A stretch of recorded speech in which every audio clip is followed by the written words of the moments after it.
Olá, sejam muito bem-vindos a mais um episódio do Jornada Compliance. Aqui você vai aprender a sair do absoluto zero de conhecimento na área de compliance até um ganho de 6 dígitos por ano atuando na área de compliance. Eu sou Erika Lamour, muito prazer, e vou conduzir você nessa jornada. E o tema de hoje vai ser justamente compliance no setor público. Muita gente acha que porque o compliance atua no combate à corrupção, toda instituição pública tem a área de compliance, né? Mas, infelizmente, a maior parte delas não possui uma área de compliance ou uma área de integridade, independente da nomenclatura que seja utilizada, né? Infelizmente, o que é que acontece? O regimento interno da instituição, ele acaba sendo muito engessado, né? E isso faz com que a empresa, a instituição, ela tem um processo muito moroso, muito demorado, realmente, quando se fala em criar uma área. E aí, você, por exemplo, querendo atuar nessa área de compliance, você pode fazer o quê? Você pode, ao se deparar com essa situação, com esse engessamento, você pode desistir, né? Quando, na verdade, a criação dessa área, ela tem que ser priorizada pela instituição. Principalmente pelo fato dela ser uma instituição pública. É aquilo, a sociedade cada vez mais está cobrando por integridade, por transparência, né? As instituições e a sociedade como um todo está cada vez mais focada, mais atenta ao combate à corrupção e você pode, se quiser, se atuar na área pública e quiser seguir a sua carreira na área de compliance, você pode dar realmente o pontapé inicial, o ponto de partida, para que a instituição onde você trabalha possa realmente estar criando a área de compliance, tá? E você precisa ter em mente o seguinte: quando a gente fala de compliance no setor público ou da área de integridade no setor público, não se trata apenas de ter um código de ética ou um código de conduta que geralmente fica ali sob a tutela do RH, tá? Isso aí a maioria das instituições tem, isso é meio que padrão. Mais até do que nas instituições privadas, é mais fácil você achar um código de ética ou de conduta nas instituições públicas, tá? Só que uma coisa é um código de conduta, outra coisa é uma área que trate sobre a conduta dos funcionários. É uma área que trate sobre a integridade, sobre a conduta realmente profissional que aquela instituição espera que os seus funcionários tenham, funcionário, servidor, independente aí da nomenclatura ser utilizada, tá? Só que é o seguinte, essa área, ela precisa também estar formalmente criada, né? Ela tem que estar definida em algum lugar. Quando você fala em criação, não é só dizer, então a gente, para não parecer aqueles negócios de arrumadinho, de puxadinho na laje, né? Não, a gente criou uma área aqui dentro do RH, dentro de tal diretoria, dentro de tal superintendência, que vai cuidar da integridade. Não, essa área, ela tem que estar formalmente expressa em algum documento da instituição, que pode ser o regimento interno ou algum outro documento, onde caiba justamente falar sobre a questão da estrutura da empresa, né? E tem que estar definido nesse documento a criação da área, o cargo que vai ser responsável por aquela área. Só lembrando que a gente fala em cargo porque não se deve usar nome, isso em nenhum tipo de documento, seja na esfera pública ou privada, justamente por quê? Porque por conta da rotatividade, né? Hoje é Maria, amanhã é José, amanhã é João, e toda vez você vai ter que ficar atualizando o documento. Não faz sentido. Então, em documentos corporativos, seja na esfera pública ou privada, deve-se citar o cargo, tá? E não o nome de quem ocupa o cargo.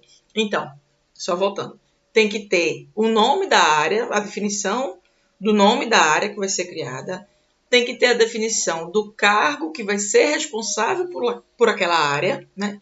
Se já se sabe que vai ter uma estrutura abaixo dessa pessoa responsável pela área, vamos supor, vai ter o responsável pela área mais 3 pessoas subordinadas a ele. Descreve também quais são esses cargos que vão estar subordinados. Vou dar um exemplo aqui só para facilitar. Vai ter o responsável pela área, vai ser um gerente de compliance, ou vai ser o encarregado de compliance, ou então vai ser o coordenador de compliance, o gestor de compliance. Qualquer que seja a nomenclatura, tá? Mas precisa estar escrito. E subordinado a ele, teremos os cargos de analista de compliance júnior, analista de compliance sênior, analista de compliance pleno. Só para exemplificar, tá? É interessante que esteja realmente definido dentro desse documento, dentro dessa estrutura, justamente para que fique tudo formalizado, né? E assim como tem os cargos, é importante ter a subordinação dessa área, ou seja, a quem essa área vai se reportar, a quem essa área vai estar subordinada, certo? E também precisa ter as atribuições. Então, precisa ter as atribuições da pessoa que vai ser a responsável pela área e também as atribuições daqueles funcionários que vão fazer parte da equipe. Então, precisa realmente ter uma definição formal, uma formalização em documento, em algum tipo de documento da instituição, que aborde justamente a criação dessa área com esses detalhes que eu comentei com você, né? Só que é o seguinte, ao levar essa necessidade de criação da área para a instituição que você trabalha, você tem que estar preparado, né? Então, você precisa ter um argumento que seja realmente convincente, plausível, para que a pessoa que vai estar tomando a decisão pela criação da área ou não, ela entenda que realmente há necessidade dessa área por parte da empresa. Então, uma das coisas que você pode fazer é utilizar como suporte para a sua argumentação a lei de corrupção federal ou mesmo a lei de corrupção estadual, a depender do tipo de instituição que você atue, seja ela federal, estadual ou mesmo municipal, tá?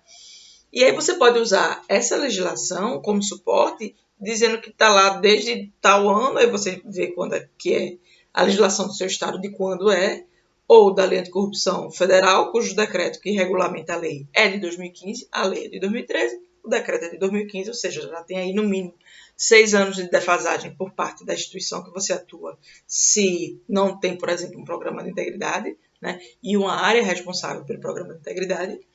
Mas também você pode falar, abordar a importância que o programa de integridade tem e a preocupação também que ele gera para a Controladoria Geral da União, né?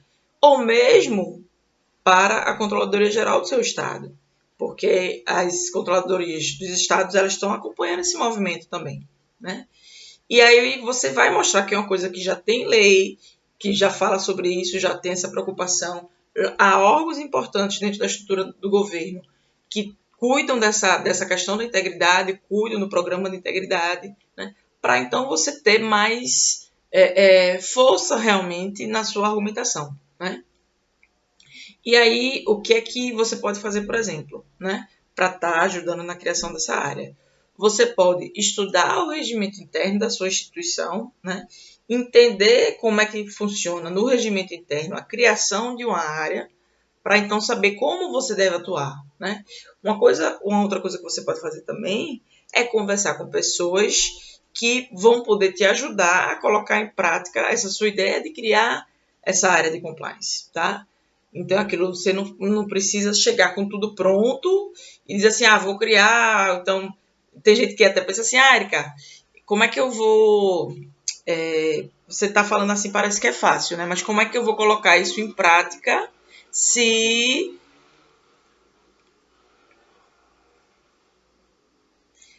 Tem gente que pode olhar assim, né? Érica, mas do jeito que você fala, até parece que é fácil. Parece que é só ler o regimento e seguir o caminho das pedras. Mas eu não tenho acesso ao presidente da instituição, né? Ou então ele nunca vai me ouvir. Eu não sou ninguém dentro de uma instituição que já tem mais de 50 anos de existência. Ou então, Érica, mas a estrutura da instituição é muito engessada, tudo é muito lento, tudo é muito moroso. Vai ser muito difícil evoluir nesse tema se não for um tema que seja de iniciativa do próprio presidente, né, da instituição. Só que é o seguinte, gente, precisa ter realmente um ponto de partida, né? Precisa ter um pontapé inicial para que então essa área seja criada. A importância de criação da área, você sabe que tem, que é importante, que é necessário. Você utilizando os argumentos necessários, os argumentos adequados, né? Citando, como eu disse agora, a lei de corrupção federal, estadual, municipal, se tiver, mostrando a preocupação da Controladoria Geral da União e do Estado, nesse sentido, os documentos que eles criaram, os documentos orientativos criados, por exemplo, pela CGU, né, pela Controladoria Geral da União, justamente no intuito de implantar o programa de integridade. Inclusive, tem materiais específicos lá no site da CGU, uma dica aí para quem atua no setor público, sobre o programa de integridade no setor público, né? Quais são os pilares que devem ter seguidos, qual é a estrutura base que deve ter. Então, você veja, até o Beabá, uma cartilhazinha de orientação, tem lá sobre como proceder. Então, leve esse material também na hora de você fazer a sua argumentação, né? Você não pode, por exemplo, chegar na loucura, bater na porta do presidente da instituição, sem seguir o procedimento padrão. É aquilo. Tem uma hierarquia a ser seguida, tem um trâmite a ser seguido para se falar com o presidente, isso inclusive em empresas privadas, né? E empresas públicas.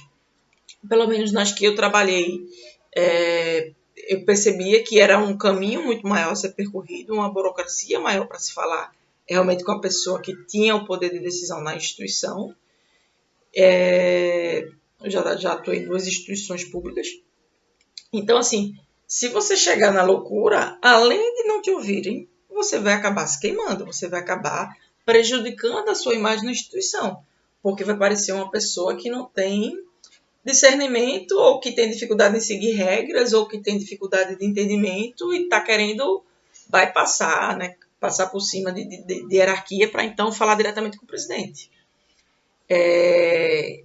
Eu, inclusive, no meu primeiro emprego, eu tive esse problema, não era nem relacionado a essa questão de integridade, mas é só para exemplificar.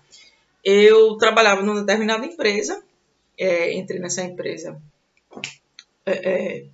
logo um pouco depois de ter me formado, e aí eu queria pedir que a empresa bancasse para mim, pagasse para mim uma pós-graduação que tinha relação com a área que eu atuava, né? E eu, por coincidência, comecei a fazer curso de inglês com o diretor dessa área que eu atuava.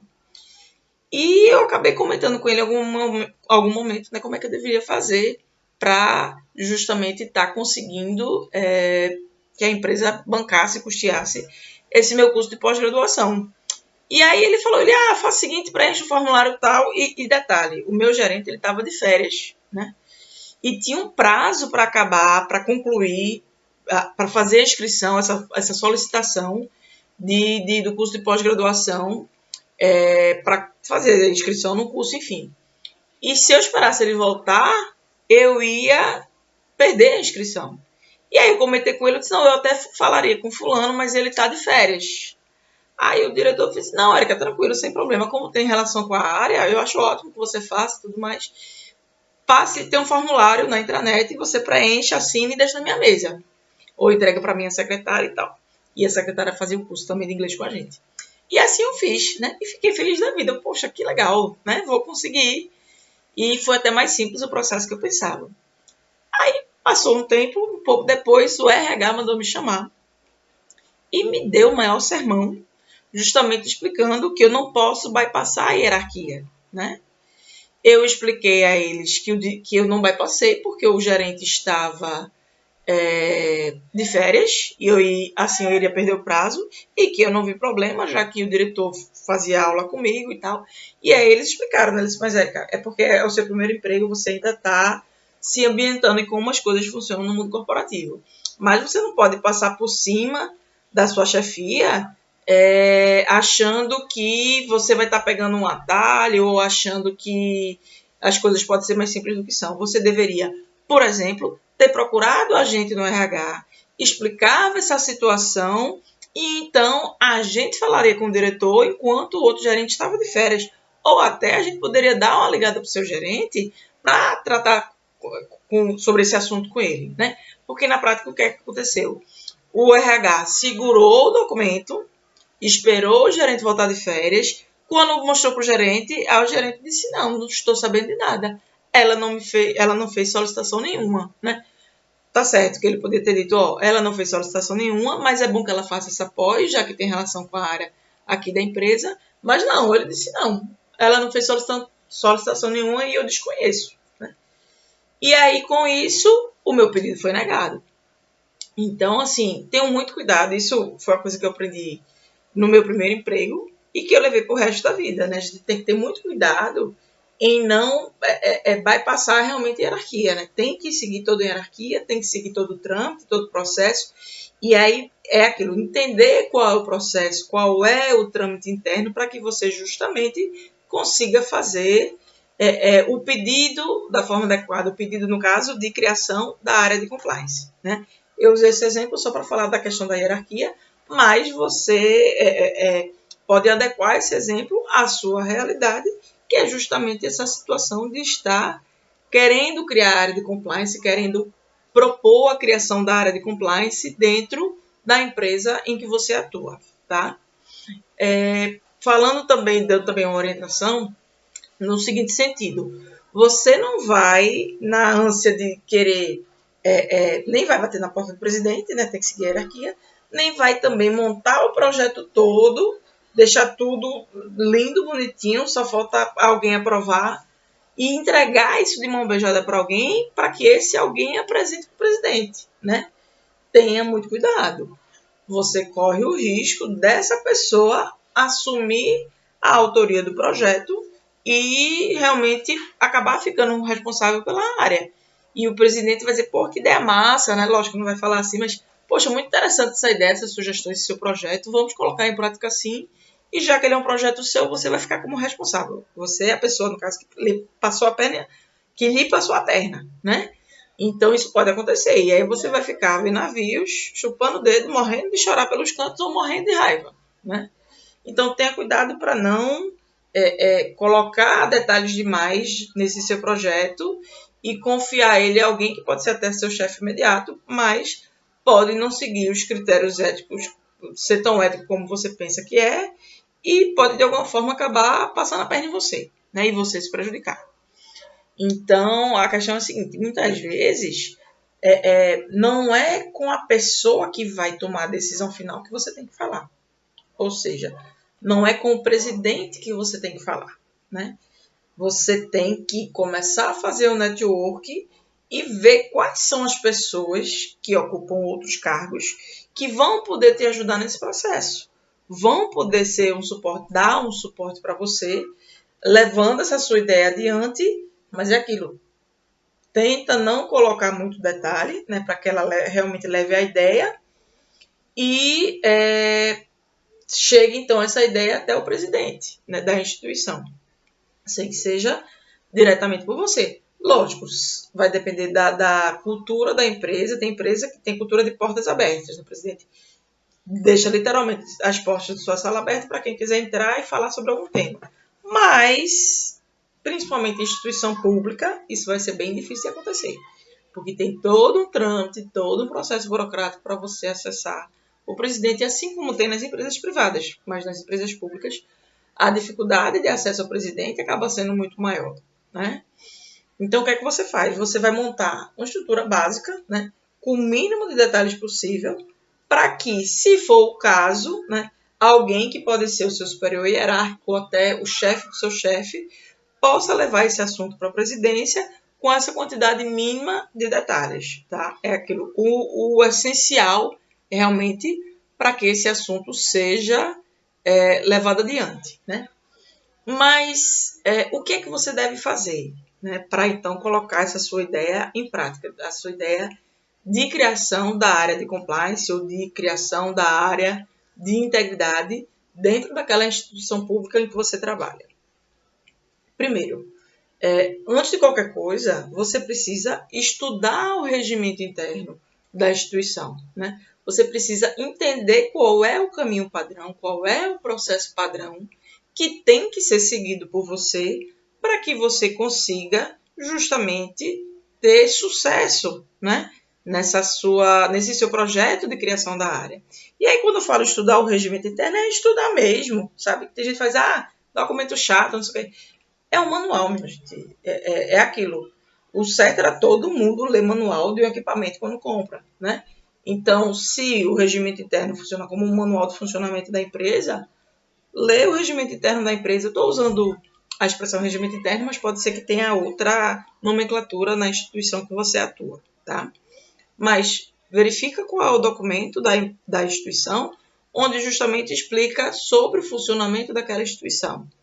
E nesse regimento interno, ou em algum documento auxiliar, pode ter justamente explicando sobre o passo a passo de criação da área.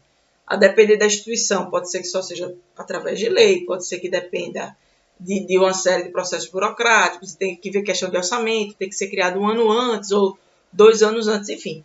Você precisa estudar o regimento interno e criar um fluxo. Ele faz um esboço de um fluxo, à mão mesmo, papel e caneta, para você entender quais são as caixinhas, quais são os passos que você tem que dar para então fazer a criação dessa área, para conseguir que essa área seja criada, né? Porque a partir do momento que você desenha, fica muito mais fácil o entendimento e você vai conseguir fazer, por exemplo, uma conta do tempo que você vai precisar para cada um desses passos, para então você saber, poxa, eu preciso dar o passo inicial. Se eu der o passo inicial no mês que vem, daqui a 1 ano, daqui a 2 anos, daqui a 2 meses, daqui a 2 meses é bem provável, tá? Mas enfim, só para exemplificar. Daqui a X meses, daqui a X tempo, eu vou ter conseguido colocar esse projeto em prática. Pelo menos em relação aos processos, né? Porque a decisão de criação da área não é sua. Se negarem, chorou. Não vai ter muito o que você fazer, né? Mas é aquilo, você precisa entender esse passo a passo, precisa entender qual é o fluxo, qual é o processo, para entender a questão do tempo de cada etapa, de cada processo que você deve seguir, certo? Então, depois que você leu, entendeu o regimento, pegou o processo especificamente de criação da área, desenhou, colocou em etapas, colocando o tempo necessário para cada um, aí você vai para um outro passo, que é justamente o que? Você vai estruturar a sua argumentação, que vai dar justamente a introdução ao tema de criação da área, né? Para então fazer a proposição de criação da área. Então, é interessante que você aborde primeiro a necessidade. Olha, é necessário criar essa área por conta disso e disso e disso. É importante criar essa área por conta desse motivo A, B, C. Vai ser positivo para a instituição financeira por conta de tal razão, dessa outra. Então, você precisa realmente trazer, deixar claro a sua argumentação e ter uma argumentação realmente bem embasada, bem fundamentada, para que você consiga ter êxito, né, no seu projeto. Então, você coloca o objetivo de criação da área, a necessidade, explica a necessidade, né? Explica primeiro a necessidade, é necessário por conta dessa questão ou dessa outra. Coloca até em tópicos, se for o caso. Depois você coloca qual vai ser o objetivo da área. O objetivo vai ser trabalhar isso, isso e isso, né? Depois você coloca um embasamento legal, vamos dizer assim, aquilo que vai dar sustentação à sua argumentação. Aí você coloca lá, de acordo com a Lei Anticorrupção Federal, que foi criada em tal ano, de acordo com a Lei Anticorrupção Estadual, de acordo com a Controladoria Geral da União. E aí você pode imprimir, por exemplo, o Manual da Controladoria Geral da União para a criação, para a instituição de programas de integridade dentro de instituições públicas. Veja quantos documentos você está criando. Documentos assim, né?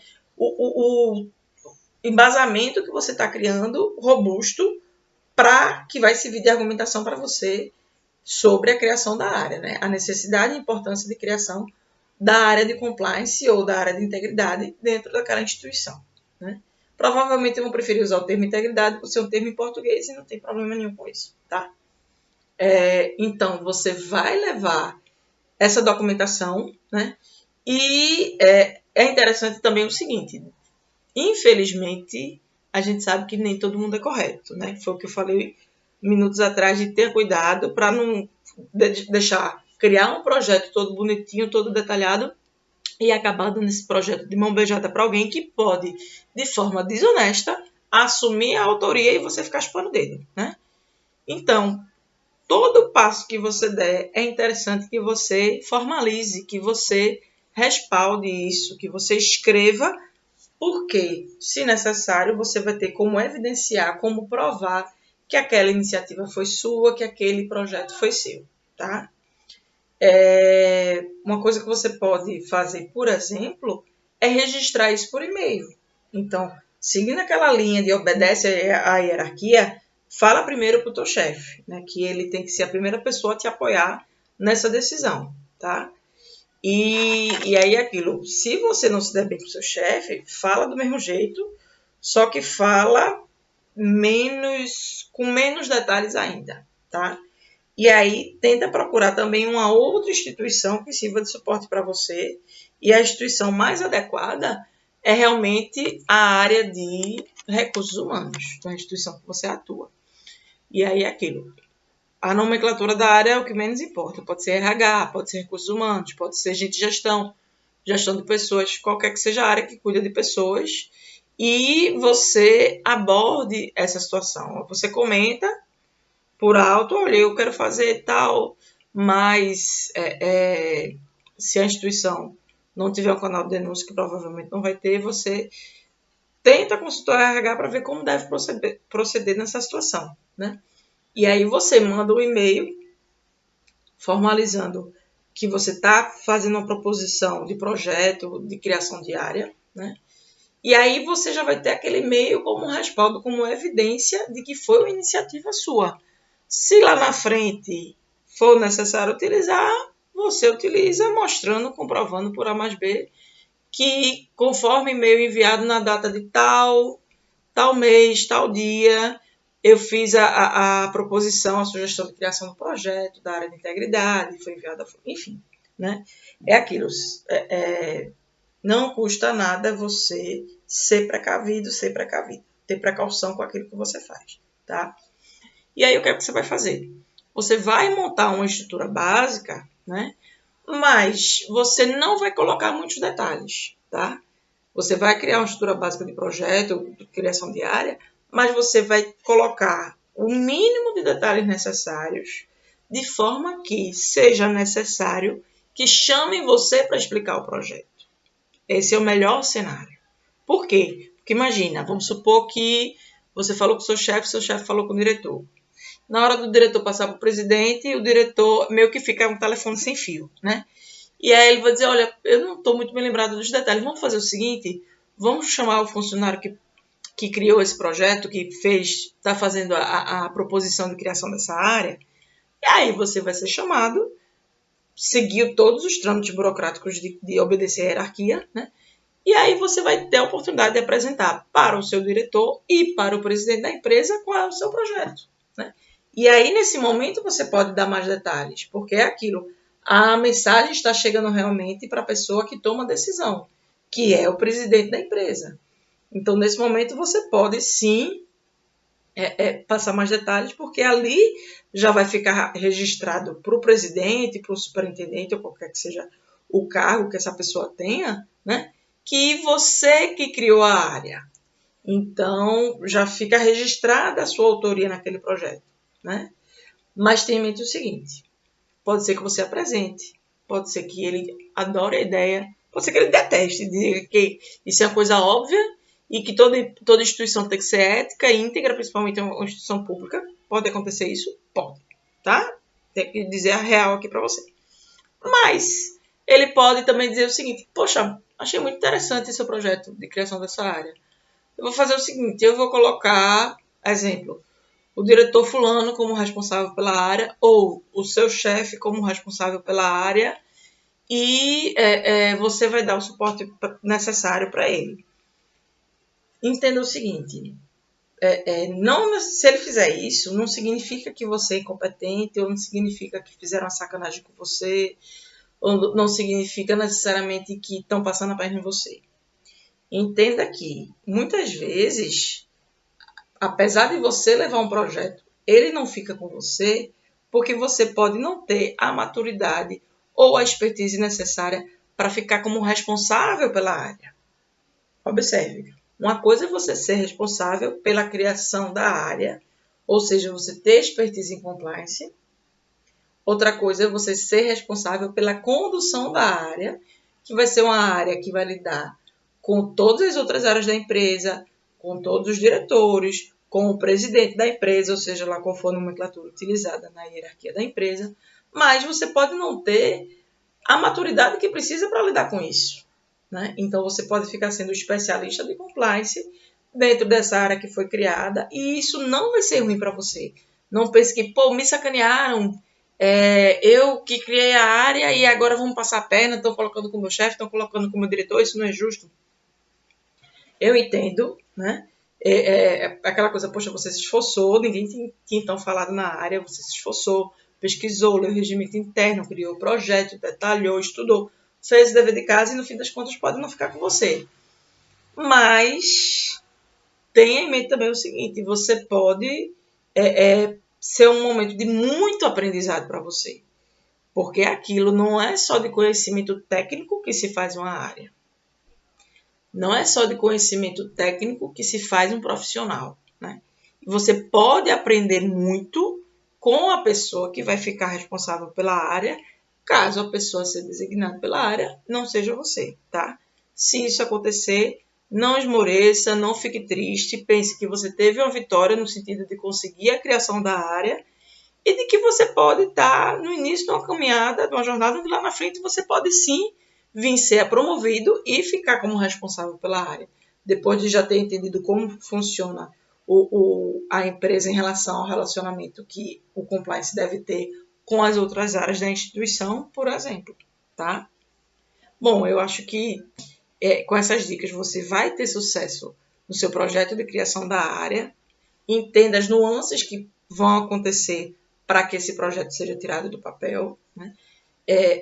Mantenha a motivação alta para que você consiga tudo aquilo que a gente faz de forma com motivação, com alegria, é muito mais fácil de ser bem sucedido, de ter sucesso. E pense que pode ser um ponto de partida para uma carreira brilhante na área de compliance, tá?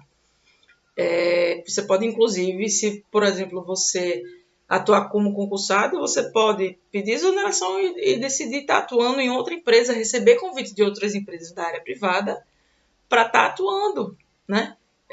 Isso é comum, por exemplo, com a própria Petrobras, já aconteceram alguns casos nesse sentido.